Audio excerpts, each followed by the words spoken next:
Okay, and then lastly, she says, don't be a one-night stand. So just again, making sure that that product that she's taking home for her is right for her. So if it's the first purchase like that she's buying, you're probably, or she tells you like, oh, I really like clitoral, and she's like wanting a shockwave. Like that's probably not the best fit. Like you need to make it apparent. Like even if it's a good sale, like even if she's like, I want a platinum Pete, or something like, oh, all right, like you just mentioned that you like clitoral. Like do you want to consider bullets or maybe something that's more, I guess platinum Pete is dual action, but you guys know what I mean. Like making sure that that toy or that product is going to be right for her.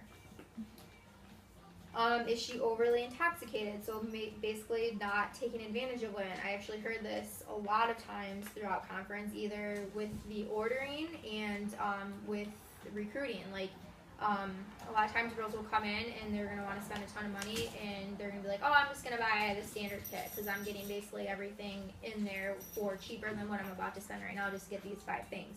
So basically just kind of assessing, like what she does is she has them fill out their order, what they want, takes down their credit card information, and then calls them the next day or like the next night basically just to say, oh, hey, I met you last night, this is what we have on your order form, is it okay if I go ahead and process your card? Just because you don't want, like, if you swipe her card for like $300 and one, it gets bounced back, she's going to be pissed at you and probably pissed at her friends. So just avoiding that at all costs, basically. Even though it might be really exciting, like, oh my god, I'm about to get $300 on one person. I'd be excited. And then, yeah, if they're at a tight budget, book her. Like, if that's what hosting a party is all about, like, you're getting free stuff. So just making, like Stacey said, making that apparent. Like, we're going to get you as much free stuff when you're doing the follow-up call. We're going to get you as much free stuff as possible, blah, blah, blah.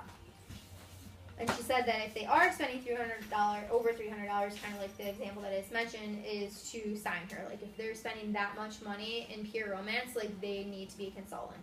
Is that you? No. Oh, okay. She just really wants me to sign. Oh no, that's her. That is. That's you. I haven't spent $300. I could go back into my sales and tell you. I was just going to say, in the last 6 months, have you? No, I don't think so. She's lying. Yeah. Like 150, almost 2. Okay, what is the standard? That's a standard what is kit the right standard there. kit right now? 143. Yeah. So it's like, if you're spending that much, like, even if you're like, oh, I don't really know, like, if they buy their kit that night or the next day or whatever, you still have 90 days to, like, figure it out, basically. Figure out if you want to activate. If you don't, like, if you're like, I don't know, you still get a free website, you can do that. You still probably have a Facebook, you can still make sales through that. Like, there's so many options in this business, like, you don't have to 60. have, what? 60 days. 60 days. JK, 60 days, yeah.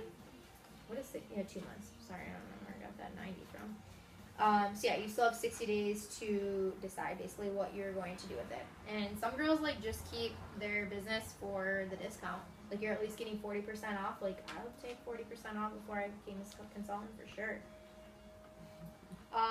And then create the ability for her to come back and upgrade as needed. So for the example where I mentioned like the heartthrob versus the heart massager, like always make it so that like, oh, well, you can always contact me in a couple months. Like if you decide like that this heart massager is not enough without the vibration in it, like you can always come back and get the heartthrob from me.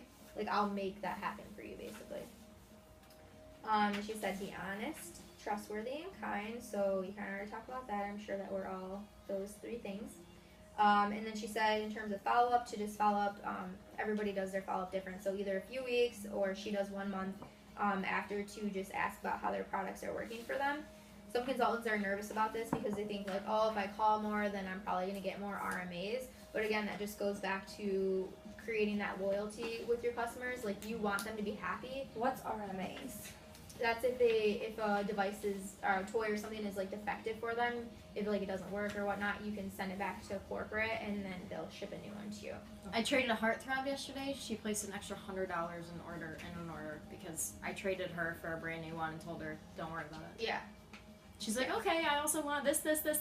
Yeah. I'm like, okay. Yeah, it's just another form of contact, like after your, like a month or a couple weeks after, like maybe she didn't get paid that week of the party or something. So yeah, again, just like I feel like just out of all of this, like loyalty is probably the number one thing to take from this psychology of selling is like you just want to make sure that their products are right for them and just be honest with them. Don't let them, even though it might be good for you to like make a huge sale, like you don't in the long run you don't want that because they're probably not going to come back to you, and we want repeat business. You have to have repeat business in this business.